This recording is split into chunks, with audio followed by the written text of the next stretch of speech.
guys, welcome to another episode of Metal Mastermind. Here I am, your co-founder and co-host, Jason Stallworth, and also co-founder and co-host, Ken Candelas.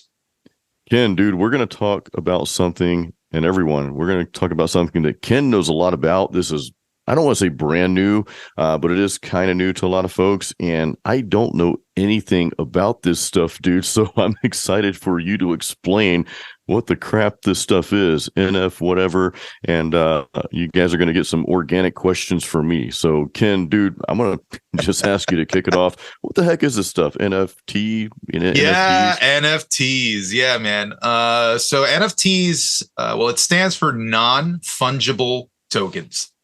It lives in the world of Web3 and crypto and blockchain and all this kind of new technology that's been around. Honestly, to be honest, blockchain itself has been around since 1992, but we weren't using blockchain for any financial sort of systems until 2009 when Bitcoin kind of came around. So, but, you know, Bitcoin is still very young. We're talking, it's only 14 years old.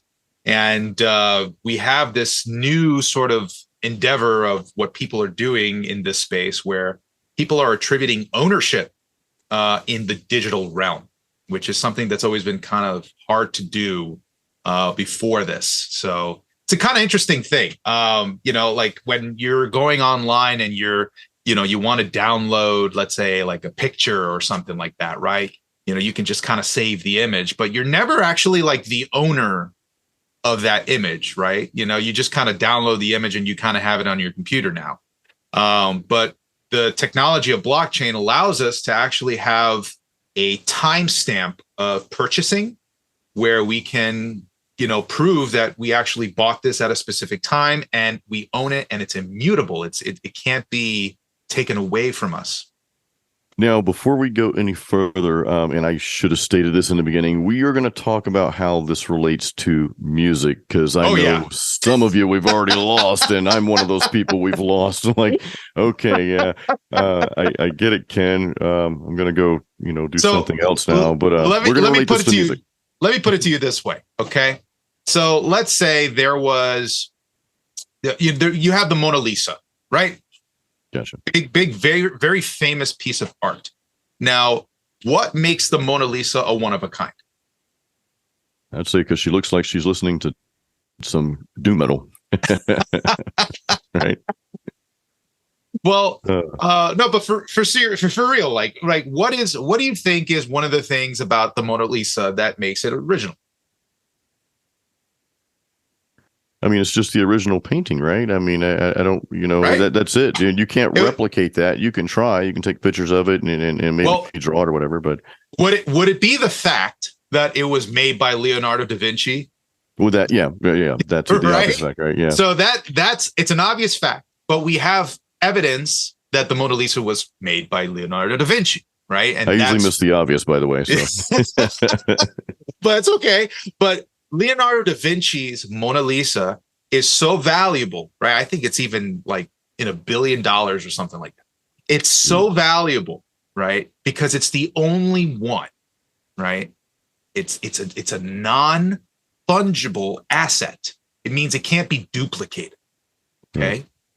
So when we talk about something in the digital world, okay, the digital world's entire problem, and you can relate this all the way back to Napster, is that people were copying all this original stuff, right? Copying the masters, putting them for free online. And then, you know, the only way that we were able to actually attribute to whoever owned this song was through copyright, right?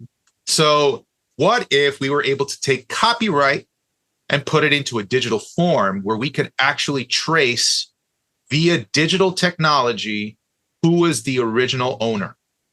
Right. That's the power here.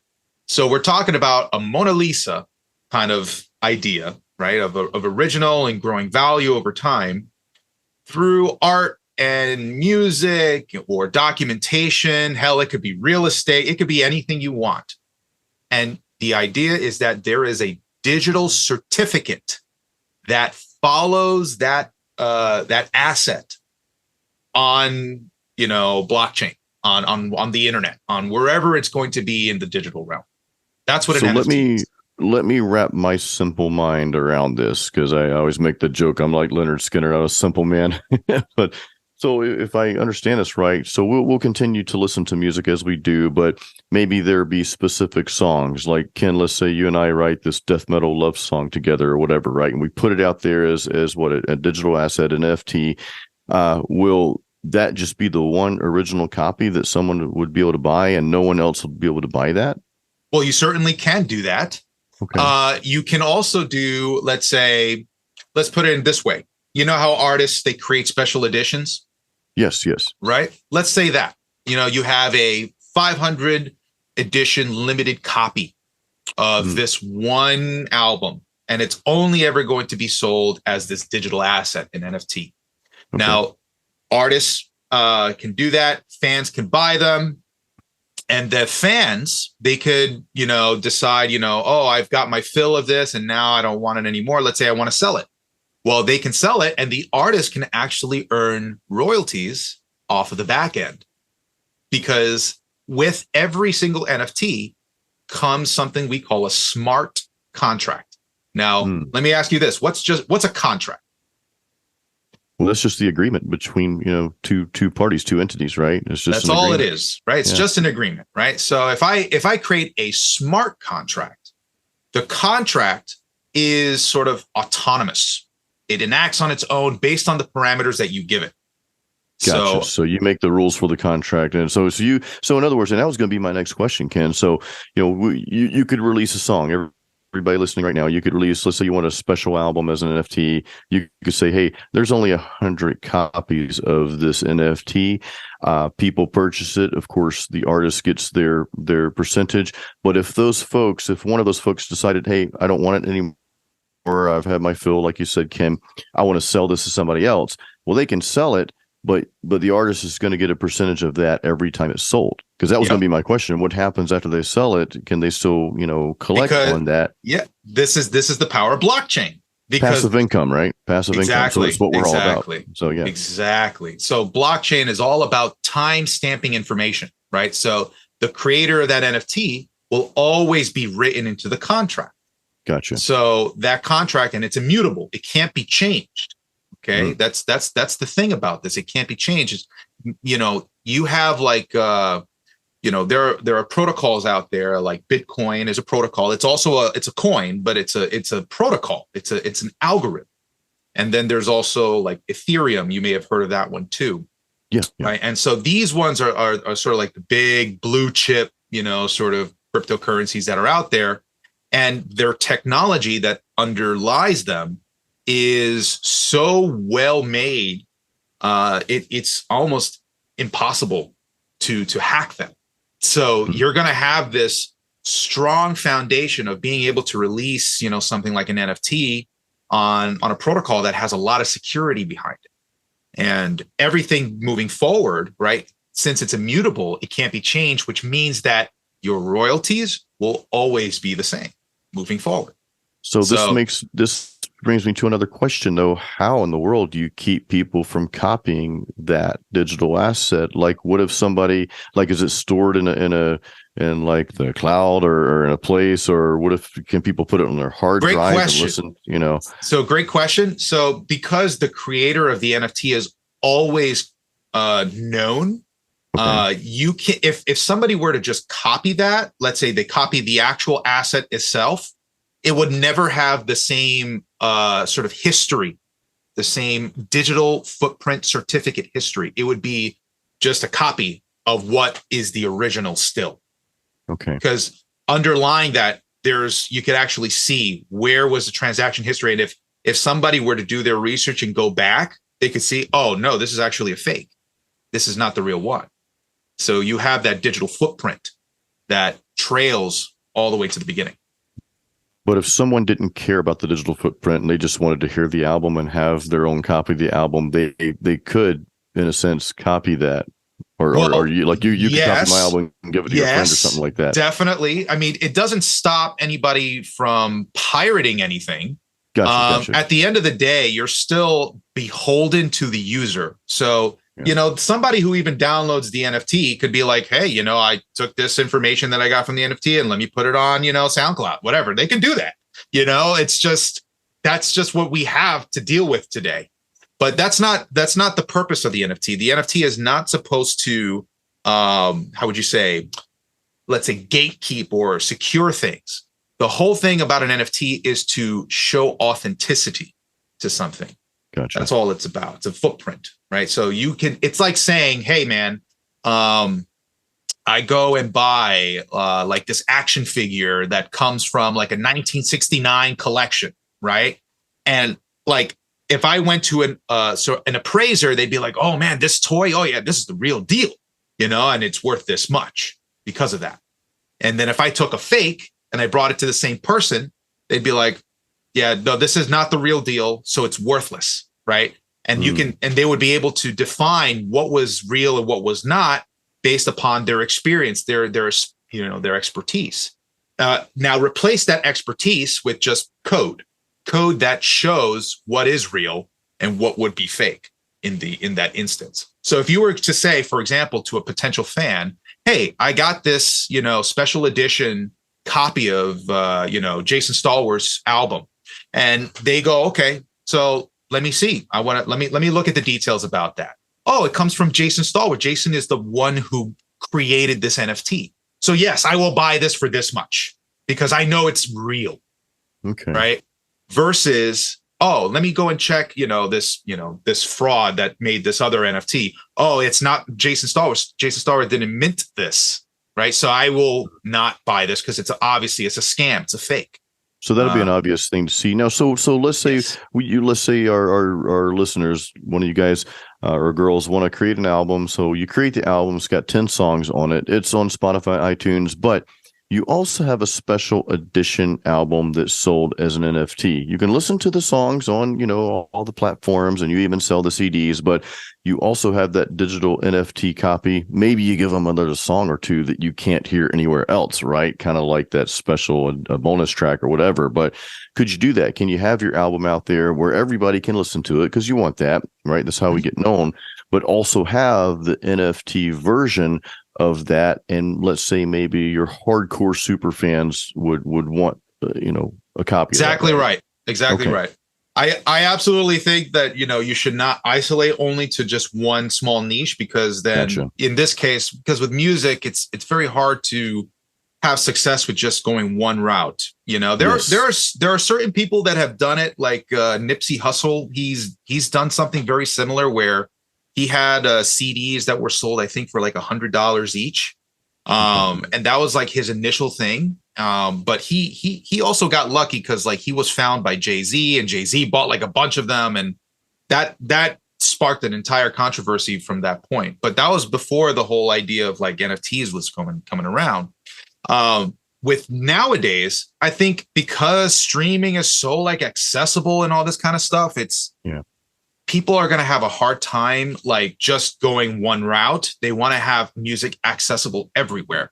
And if you're looking at any of the data, I think it was like 85% of all the revenue from the music industry was through streaming. 85%.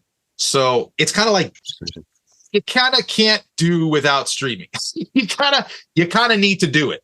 So this is exactly like you said. This is an extra format for people who are like super fans for their artists, who want to support them in an extra special way, which is something that I plan on doing, right? Because I'm so immersed in this kind of technological world. I really want to explore this option where Jason, that for my album, I have a whole bunch of paintings and illustrations that come along with my album.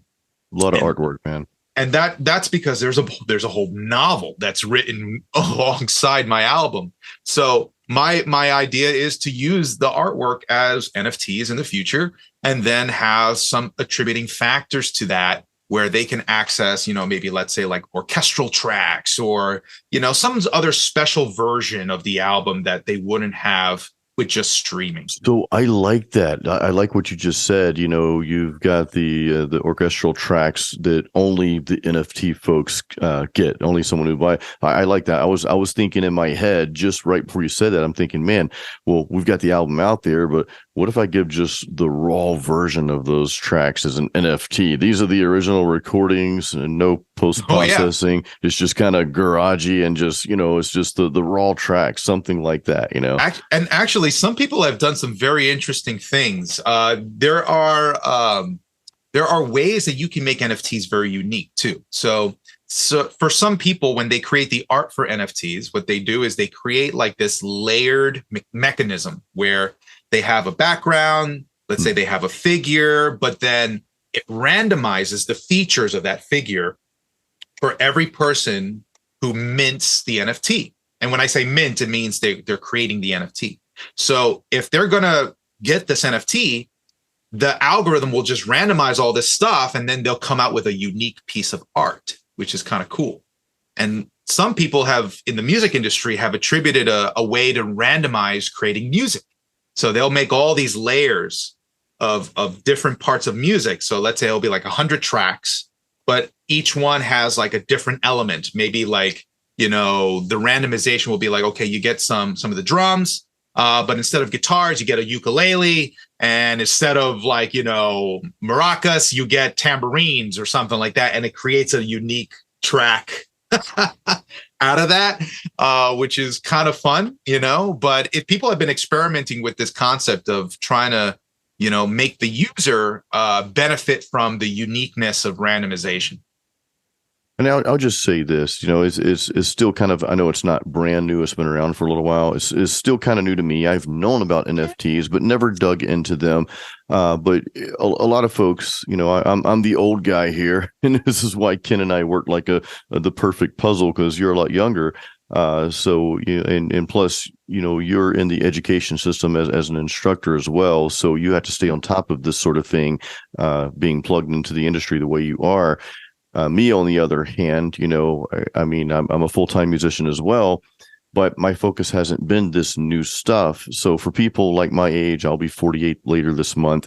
Actually, by the time this podcast comes out, I might already be that. So I'm 48, and folks older than I am, we tend to, and I really don't want to be this person, Ken. I want to, you know, be open while maybe still holding on to some of, you know, my vintage mindset a little bit, right?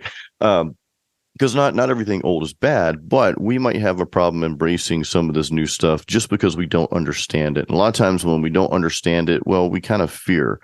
So we don't take that leap in learning more. So I'm encouraging you guys who are older, and I'm encouraging myself, okay, this is pinpointed towards me, to dig in a little bit and learn about this stuff. Ken, I like the way you're explaining it. So I do want to dig into the stuff, you know, for Metal Mastermind, and even for my own album and projects. You know, why not use the new resource? Because when something comes in like this, it's usually here to stay, and it's just going to evolve over time. It's kind of like how a lot of people still write checks that are older. It's like, why would you write a check? Well, it's more secure. Is it really? You've got your name and address and account number and routing number on that check. Tell me how that's more secure than doing auto pay or something, right? Any case, I'm kind of getting off point. Where would I even go to do this stuff? Like, where is it, like a website we go to, or what do we? How do we get this started? This is a great question. We have there. I mean, there are some resources to create your own NFTs if you want to go on. Like, for example, a very popular website is called OpenSea, and that's where people can go ahead and create their own NFTs if they so choose. There's also a new type of platform that's being created that's specifically for music, and it's a program that I was introduced to. It's called Opulus. Opulus is basically it's a platform that's utilizing this kind of technology of NFTs. And it's creating what they call music non-fungible tokens, where they're trying to go the route of establishing your copyright as an NFT. And what you can do is you can have multiple people actually invest in your NFT, and because they are sort of funding your song, you can actually share royalties with, for example, your fans and investors.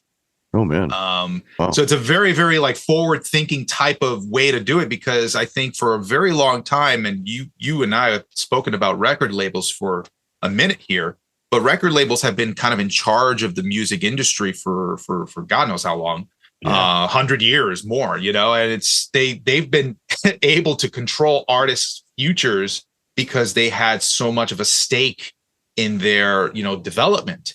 Nowadays, we have a sort of conundrum that's been happening where independent artists have walked away from labels to try and do their own thing. But the thing about independent artists that's really tough is creating your own audience and, you know, getting the funding to do all that stuff. This has been an issue ever since, you know, we started doing indie music.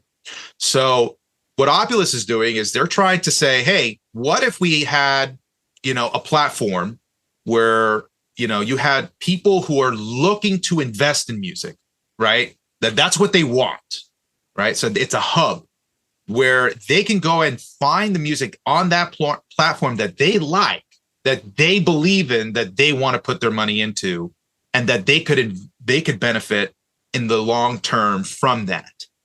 Likewise, you have artists, independent artists, who are looking for funding, who want to be able to do music full time, and who would rather be in debt to their fans than to the record labels. And it's just it's sort of a really brilliant merging of the two ideas. And so Opulus looks very, very, very special in that way. Cool. That's cool. I definitely want to dig in. And we, you know, guys will probably be talking more about Opulus or Oculus. Opulus. Yeah. So we'll probably be talking more about that, because I want to dig into this a little, Ken. Again, I haven't purposely shied away from NFTs, and the concept is just we were talking about this earlier, man. I've been busy. You and I both we're busy people, man. You know, talking about multiple streams of income to survive as a full-time musician and all things related. Oftentimes, it's not just I'm sitting in my studio playing guitar, getting paid, making YouTube videos, or I'm putting albums out and I'm making millions. No, it's, you know, I'm doing all those things. You and I, we create courses, we run Metal Mastermind. Ken, you're also a college instructor. You're a pro audio engineer. Me, I'm playing live solo gigs. I've actually got one tonight. So we probably do, you know, I don't know, 6 or 7 different things to create these streams. So why not have something like an NFT as another source, right? So yeah, especially if it's the future. And this is like, you know, just another aspect of NFTs here that we're talking, right? Like I already mentioned artwork. Like you could, like let's say I've made my artwork, that's an NFTs, and along with that artwork comes like this exclusive content. But then there's also the other side of it where it's like not just artwork that's being placed as an NFT, but I'm actually talking about the underlying copyright to that art, you know, that can be exposed as an NFT as well. And you can choose in that smart contract whether or not you want to transfer copyright ownership or whatever, you know, and that's an option that you have. This is just thinking like big, right? Like what is this idea of having digital ownership and how can it be used? I mean, I'm not going to be surprised if people start taking this stuff and saying, hey, I'm going to put the title deed to my house as an NFT, you know, you know, or, you know, like real estate just in general. Like there are even people that are trying to attempt to fractionalize real estate, where the entire sort of concept of like land space has like its own value, and people can buy into that at a fractionalized cost. And get part ownership of that. And get part ownership of that, right? Imagine like, you know, being a part owner of the Empire State Building or something, you know, like that's kind of what we're talking about here. And I think honestly, the future of a lot of investing and, you know, real estate and just art and music, it's going to be fractionalized. It's going to be decentralized. It's going to be a lot of these things that it's going to take away from ownership from just one person. You know, so it's just a very interesting concept that it's still very new. I mean, NFTs have been around since about 2018, man. It's still very new. It's still really new. you No, know? I like that idea too, man. Like in layman's terms, kind of the same concept. I had a friend of mine many years ago. This is like, I don't know, 15, 20 years ago. He went in to buy a condo with another friend because this is in, Tampa. This is right before the 2008 crash. And of course, bad things happened, but they went in together because neither one of them could afford it on their own, right? The down payment to get into that place, and they were going to buy it. So they came in and bought it together. So this is kind of the same concept of buying something huge. Well, one person doesn't have to have the funding or the capital or the means to invest in that to own the whole thing. Now you can have multiple people be a part of that. And I guess if that's sold, whatever profits would be shared. So maybe the profits aren't as great, but you were able to get into something. Whereas if you didn't have that opportunity and didn't have the funds to invest in something big, you wouldn't make any profits, right? So Correct. if I'm wrapping my head around this right, then that kind of makes sense now. Yeah, it's kind of adding a utility to sort of ownership in a sense. And this is another idea too, right? Just thinking larger in this kind of concept. Super fan groups, right? You want to get into a specific club, your NFT is a membership, right? Like you want to meet the band backstage. Well, in addition to the ticket that you have to have this NFT in order to see them backstage. There's like a whole bunch of ideas that people can utilize this kind of stuff. Yeah. And because it's online, it's digital, right? It's easily traceable. Like you can find it. It's open source, so to speak. So you want to think of this as not just like one little niche bubble that only happens in the crypto space. This is something that I honestly believe, in my opinion, is it's going to expand to the rest of the world because it's open source. It's not tied to borders. It's very much of a global kind of ecosystem that's kind of being built here. So Ken, let's say you and I perform a show and we create 5 NFTs to meet Ken and Jason backstage. So we play a show. Those 5 fans that bought those NFTs, they come meet us. Now they've already met us. Okay, that was a cool experience. They can now sell that NFT to someone else that wants to meet us backstage, right? Is that how that works? Well, I mean, that would depend on what the parameters of the NFT are. Yeah. Gotcha. Which we set those Okay, gotcha.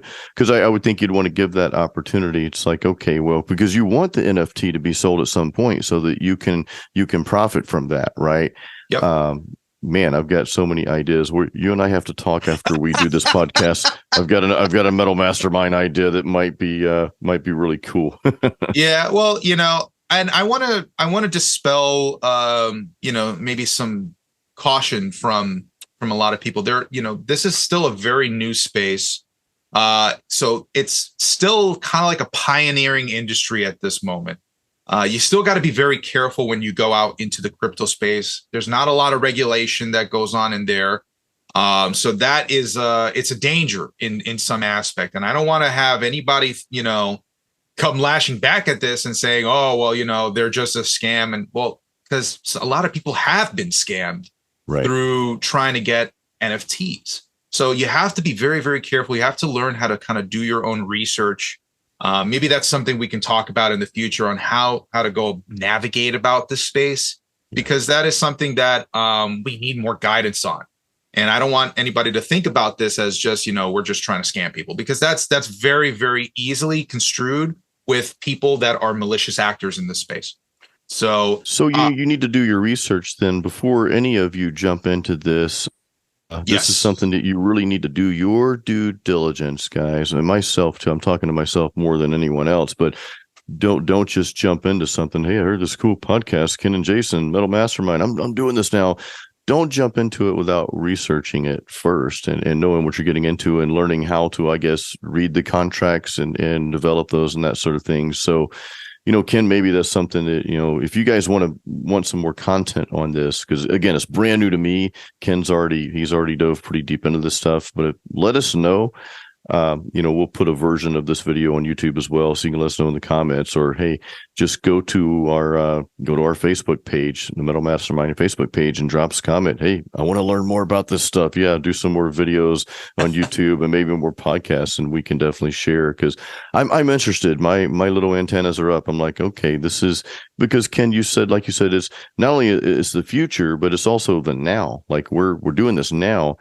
And right. I can only imagine that, they'll kind of work themselves out, right? We'll find ways to, I guess, catch the thieves, so to speak. And I'm sure some regulations will be placed that will hopefully present, or maybe not regulations, but maybe some systemic features be placed within to reduce the amount of yes. fraud and scam, right? Yeah. And, it's kind of like the Wild West right now. Yeah. So everybody's kind of their own outlaw, but, along with that, kind of the beautiful nature about it is self-sovereignty, right? Because if you own your own coins, like if I buy a Bitcoin and I keep it in my own wallet, yeah, that nobody can take that from me, because it's the blockchain. I mean, obviously if somebody, had my information and hacked my account, they can take that stuff, but they can't just take it out from underneath me. Let's say, for example, I don't know, the US government. Yeah, they can just take, right? They can freeze your account. They could just take, they could do whatever, they can add more money to the entire pool of money that we already have, right? And lower the price of our dollars from doing that. It's called inflation, right? I think we're in the middle of that, guys. So without getting too deep into that, that's kind of what this is all about, though, because this is like a global economy where not one government has a say. You kind of are forced to look after yourself. So you just have to be aware of that, getting into this space. But, that being said, this is, I think, where a lot of, future projects are going to be held, because I think the aspect of decentralization, of being able to access the common man, through a means where everybody has a voice in their own right way, and being all self-sovereign. That's kind of like a utopia in some sense. I think a lot of philosophers have probably thought about this kind of concept for a long time. And, now it is only now, because of the internet, that we have the ability to do something like this. So it's actually quite magnificent if you really think about it.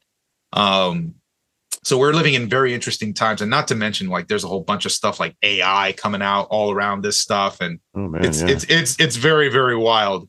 But I will say this: Oculus, they are launching their launchpad for musicians, I think, on May 23rd. So this is very, very, very timely. I'm very. How do we get there, Ken? Just go to their website. Is it just? Oh yeah, I think it's oculus.org. Okay, oculus.org. Okay. Yeah, it's a very, very cool thing. And I just urge you to take a look into it and just research a bit about Oculus and what they're trying to do.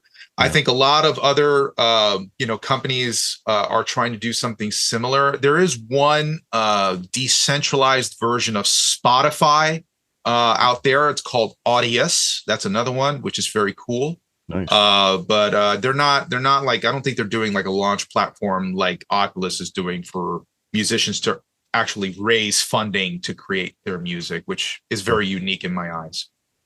It is. That's a cool concept, because like you just said, sometimes folks don't have the funding to get the gear, get the studio time, or to properly launch their music. So I totally get that. So Oculus. Cool, man. Yeah, this is interesting stuff. Again, new to me, and I know some folks listening, you guys might be deep into this, while others might be like myself, and this is just brand new. Kind of not sure what to think about it. Is it something you should start looking into? I always think it's a good thing to look into things that are new. I always told myself that I wouldn't want to be one of those old dudes that I don't know what's going on today, right? And I see this a lot. and friends that are in their 70s and 80s and stuff like that, and they can barely get around on the computer. It's like, I think you got to stay up to speed with that stuff just so you can function, right, in society, right? I mean, so I don't want to be one of those people that I choose to be left behind. Right. I don't know that means you have to dive super deep into the stuff, but you at least want to kind of be in the know and know the basics of what's going on right now. So yeah, good option for musicians here. And that's cool that this is available now for music as well.